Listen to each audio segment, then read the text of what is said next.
Okay, सो ये है for twelfth commerce business studies, जो महाराष्ट्र बोर्ड में ओसी कहते हैं और सीबीएसई में business studies. First question, coordination is the essence of management, do you agree, give reasons. Question लिखा है आपके सामने। Do you agree students usually yes no लिखना भूल जाते हैं और गिव रीजन शुरू कर देते हैं। प्लीज ऐसा मत करिए एग्जाम में। पहला लाइन में डू यू एग्री आया है तो आपको पहला लाइन में यस या no, yes I agree, yes I do, no I do not agree, ये लिखना है।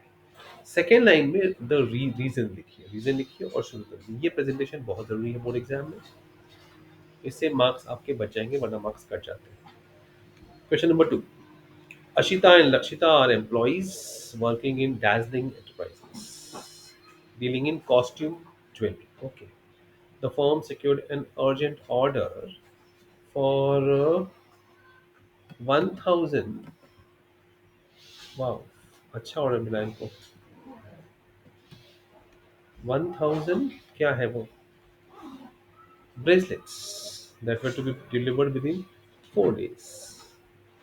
They were assigned the responsibility of producing 500 bracelets each, मतलब 1000 का ऑर्डर था, दोनों को 500 500 दिया, भाई 500 तुम करो 500 तुम करो, each at the cost of ₹100 पर ब्रेसलेट। मतलब आपको 100 रुपए के अंदर ही खर्चा आना चाहिए, बनाइए, आप बना के दीजिए। ठीक है। Ashita was able to produce the required number, 500 बना दिया उसने, विद यूज टाइम, टाइम तो बराबर सही था उनका, प्रोडक्शन का 400 टारगेट पूरा कर लिया। कॉस्ट 55,000, अब आपको बताना है कि ये कॉस्ट कम है कि ज़्यादा है। Lakshita was able to produce only 450 और 500 पूरा नहीं कर पाई, और 100 के बजाय उसने 90 कॉस्ट कॉस्ट बचा लिया, ज़्यादा बचा लिया, वेरी गुड।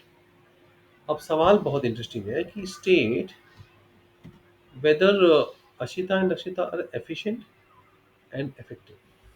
एफिशिएंट है या इफेक्टिव है या दोनों है।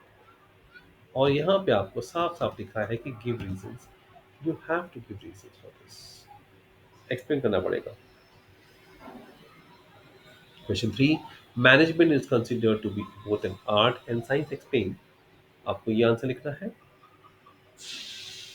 यूजुअली ये आंसर्स आपको 4 से 5 लाइन लिखने होते हैं।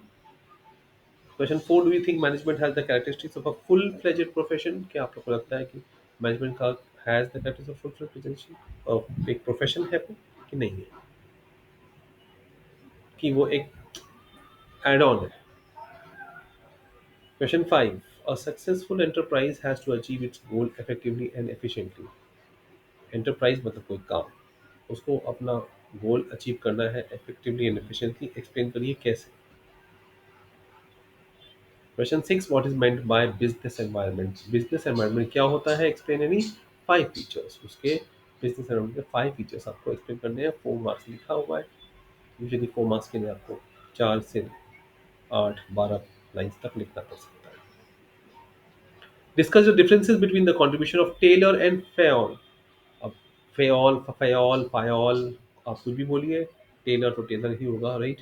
उनके डिफरेंसेस क्या है, कंट्रीब्यूशन में क्या फर्क रहा, ये बहुत ही फेमस क्वेश्चन है, करना है आपको। Question 8, meaning of procedure and rule as types of plans. Types of plans में प्रोसीजर क्या होता है और रूल क्या होता है, ये आपको अभी लिखना है।